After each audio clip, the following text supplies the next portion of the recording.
Hi everyone, this is the first of the AQR Book Clubs, and Paul Arnold, who is a planner, ex-Arch in Grey, now a facilitator and trainer, and also, luckily for us, a summariser of books, has been kind enough to say he can share a number of books with us and the books that we all wish we'd read. So first up, we're starting with How Brands Grow by Byron Sharp. And if you're all sitting comfortably, I'll pass you over to Paul. Right, so thanks. I think, even though this book is probably now over 10 years old, it is still a really important book and is definitely reshaping the way that people are looking at marketing.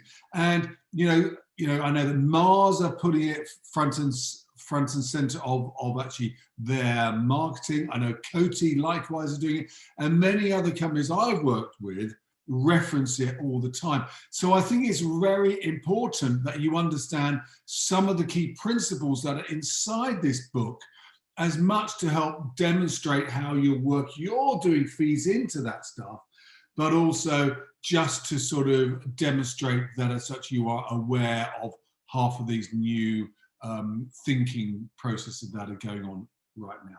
So without further ado, there is another book. He did a blue book after this, which actually, if you're going to read one, read this one. The blue book does further elaborate some of the ideas, but he doesn't really add more new stuff to it, and you'll get the fundamentals from just reading this book. So let's give you the top line about this stuff. And it's quite dense, and there's a lot of stuff in this book, but there are some key principles I think I really want to touch on today. One is this idea that penetration drives loyalty.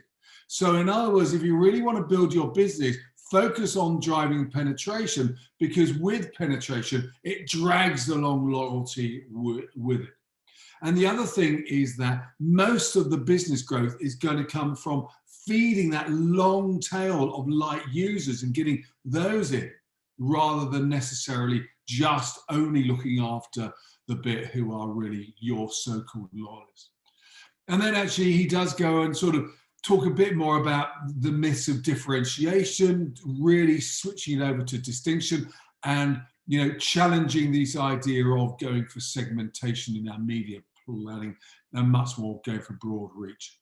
And the other key thing he talks a lot about is the idea of having increased physical and mental availability of your brand. So make sure that people remember it when they're thinking about buying the category, and make sure people find it easy to access to the brand.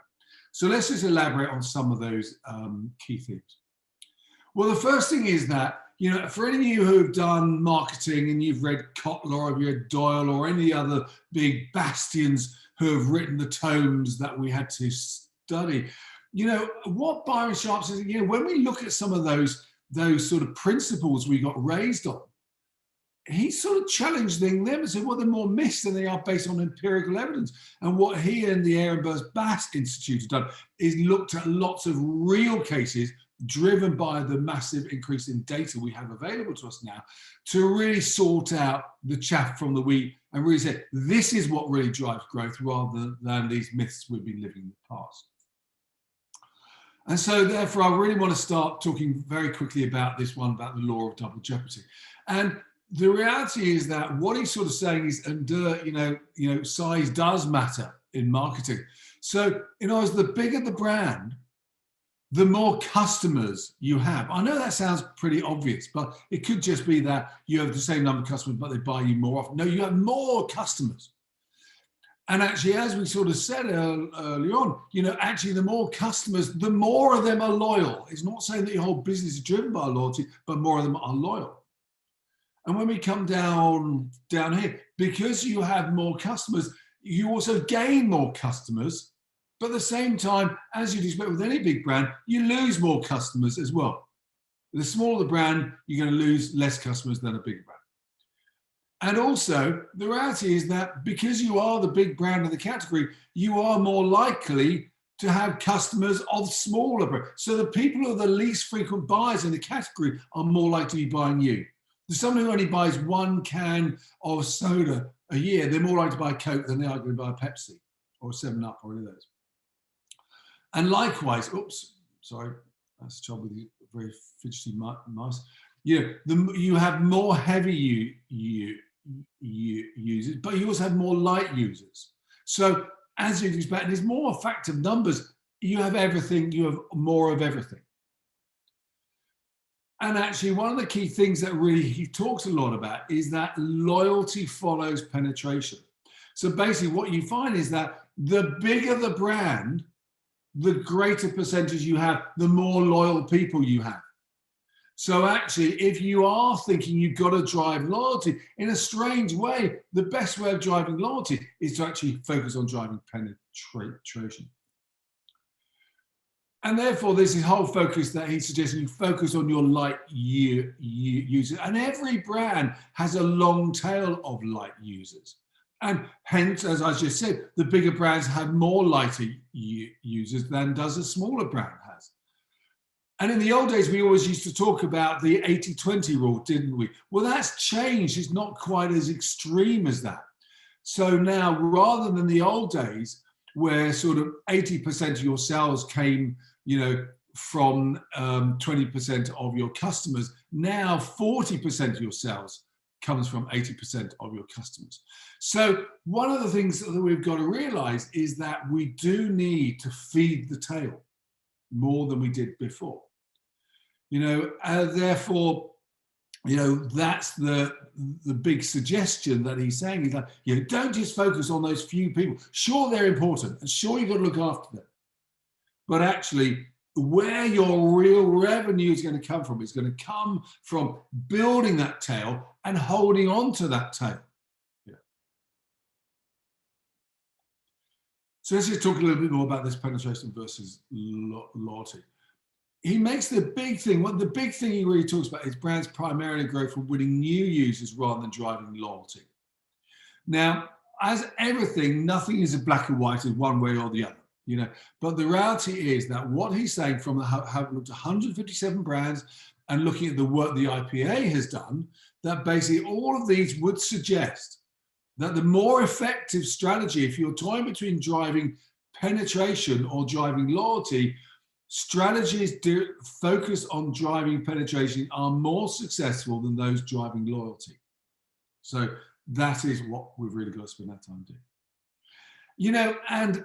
This thing about loyalty is quite rare. Most brands, sure, they do have, people who are soulless users, but by and large, soulless users are a very small percentage, maybe maximum 12%. So it's not that big. So now 88% are buying other brands as well. And that's what happens. People buy across the range. And he also tends to sort of dismiss these love marks. So, Saatchi talked about the love mark brands, the Harley Davidsons of the world, the Apples of the world. And he's sort of saying, very few brands really have such a loyal following. And therefore, we've got to be very careful we don't get seduced by this and think we can convert a brand and make it into being a love mark brand. It's very interesting. I was speaking to Les Binet once, who did all that great work for the IPA with Peter Field. And he once said to me a great phrase. He said, look, I don't want a relationship with my toilet brand. I just want a functional brand that does what it does. And this whole idea that so many brands are chasing social media and trying to encourage them to go and watch their media site is in many ways a myth, because that's not the way you're really going to be encouraging them. And I think, when you look at these brands, as Byron Sharp has done, people who buy Harley Davidsons actually buy more other motorbikes than they buy Harley Davidsons in their career. And people who buy Apple actually buy more other equipment from other manufacturers than from Apple. So even for these ones, they are not really delivering that level of complete brand loyalty that we think. And to just bring that last point on this chart, people shift. So what you tend to find is that there may be a certain level of loyalty a brand has, but actually it's not always the same people. And he talks about everything returns to a norm. So the very high buyers, one period, will drop to being lower buyers. I'll give you an example. We had a party for my daughter the other day. So we went and bought lots of stuff, which we don't normally buy. So we were high at one point, we go back down to normal. And that's what happens. So we think it's the same people. It's not the same people. We're constantly shifting and changing. We're changing our purchase decisions. We're changing the brands we're buying. We're changing our perceptions.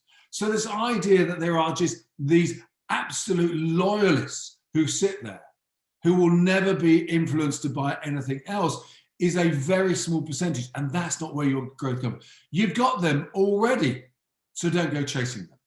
And as we know, repurchase is passive and often unconscious. So the reticular activating system, all those things within our brain mean that, decisions are quite difficult. We start to dip into a lot of behavioral economics here. All that starts to mean that, we just actually shop unconsciously. It worked last time, therefore we're going to sort of keep on buying it. And very often what Sharp talks about is we focus so much about what makes a person buy a brand, when actually what we actually find is that people, because of our natural DNA and defensiveness, we tend to more reject brands than we do seek brands. So actually what is taking someone away from you is, strange enough, more important to focus on than actually what brings them towards you. So to come to that, we tend to just buy across a small number of brands. So we don't shop across the whole range. We say, I need passata sauce. Let's look at the 25 passata sauces. There are 2 or 3 you'll go to. There's a maximum of 12 they talk about. You may shop within. So there are lots of brands we don't buy, and there's a small number we do buy. So you've got to be in that frame. You've got to be in that whizziati, as as it's talked about in Thinking Fast and Slow. That's what you see is all there is. What are you doing there? And we obviously know that and you know as much as Sharp does, about how emotional experience basically is very important as a driver towards brand choice. And then this myth about differentiation and segmentation. As we know, we're not rational decision makers, and differentiation suggests a rational choice making, and people don't think so much about that. We are more shifted by our emotions than we are by rational choice, and people are not really sitting there really thinking, oh, what do I think of this one? Oh, this is slightly better, got slightly more tomatoes than that one has, and actually this is more organic and this is less. This stuff is within our own myth rather than within what people think. So therefore that's not the way that people really think, and the reality is, the amount of things, people know a little bit about the brands they use, and they know bugger all or nothing about the brands they don't use. And what tends to happen is they just go into automatic. You've probably seen this research group. You're asking people stuff and you're sitting there, they don't know what they're saying. They're just making stuff up, So in other words, how are they really engaging with brand? Do they really know enough about it? And they also see brands to be more similar. So when you do all those classic battery things, you tend to find that by and large, when you look at individual brands, oh, look how good we're doing this, we're doing that. Yeah, but when you look at all the other brands, they're also doing that, because we tend to assign the category norms to every brand. Because, if you're a car brand, well, it drives, it stops, it starts. So actually that level of differentiation that people spend thousands and millions of pounds on is not really cutting through as much as we first think it is. And therefore on this thing is that this, what Sharp is suggesting and saying from the empirical evidence rather than just suggest, is that most brands in the category have similar customers. So there are very few real niche brands. They've just got a niche brand in almost his definition is more like it's a small brand that doesn't have many customers. So actually what we're talking about is saying like that you tend to find that most people will buy across the range. Very few people are only buying one thing. If you can't buy Heinz, you go and buy Cross and Blackwell. It's not the end of the world. Why? Because it isn't the end of the world. We're not talking about major life decisions about what type of soup you buy, frankly. So therefore, this idea about a deeply segmented marketplace is he's challenging about whether we should be doing segmentation and should we just be doing broadcast, because everyone frankly, if you're buying soup, everyone buys soup, right? There's probably 3% of the population who don't buy soup. So therefore, instead of saying we're going to go for the healthy ones or we're going to go for the holistic mindset, he said everyone buys soup. You just want to get out there to everyone who buys soup. Now, so that's what it's suggesting we spend more time doing. And one of the funny things, the sort of fallacy and the Ross and Reeves stuff and all this stuff, is this idea that, actually, what we do is we look at brands, oh, wow, look how good this is. Look how much they love us. We need to tell people more about this. But the reality is, as that phrase goes, you love your mum and I love my mum. And actually, if I use a brand, I like it. And I'm going to give it those positive credentials. But it's not because actually it's better, that's why I bought it. No, it's the other way around. Because I use it, I assign those qualities to it. So we've always got to be very careful about that causal implied relationship we have when we look at some of these things. And thus, really in the eyes of our customer, most brands are more similar than they are different. They all do the same stuff, and there are some differences. And likewise, I spent most of my career really saying, actually, it's our personality we've got to push. Well, even in this survey, so most people don't really get that as much as we think we get it. And they just tend to assign personality traits that are almost generic personality traits. And, those differences are not as nuanced as we think they are. So what does this all sort of say? Well, it's sort of basically like, we spend a lot of our time trying to drive what's our point of distinction, what's our point of differentiation. No, you go straight down the middle, straight down bullseye, you drive relevancy. You tell people, if you are selling, toothpaste, you tell people about, how it helps clean your teeth and give you fresh breath. It's not about, oh yeah, but we've got this new isoactive ingredient in it. It's about the fun. You go down the middle, and if you go down the middle and say, this is why I buy toothpaste, this is fine. You put myself into the middle firing line, and then actually there may be some nuances around the edge, but you've got to tell people, remind people, what do you fundamentally deliver? And therefore, since brands are more alike than they are different in the eyes of most consumers, bear in mind there's always a small percentage, who are not, then what you've got to do is the little nudges make the difference. So that's where behavioral economics starts to cut in here. But, this is where we talk about mental availability. And this is this idea that the easier brand comes to mind, the greater the chance that brand will build new users and hold on to the long tail of light users. A lot of activity we're doing is really just to try to remind those long tail of light users about us and bring it more into central, front of mind rather than being way back there. So we want to get it up there. So in other words, it's build it through distinction. And what we know from neuroscience is difference is more important.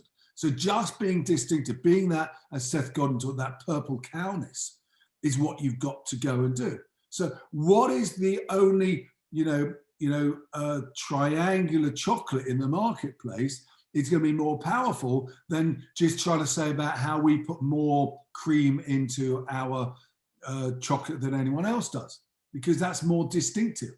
Toblerone is more distinctive than CDM, than Galaxy, etc.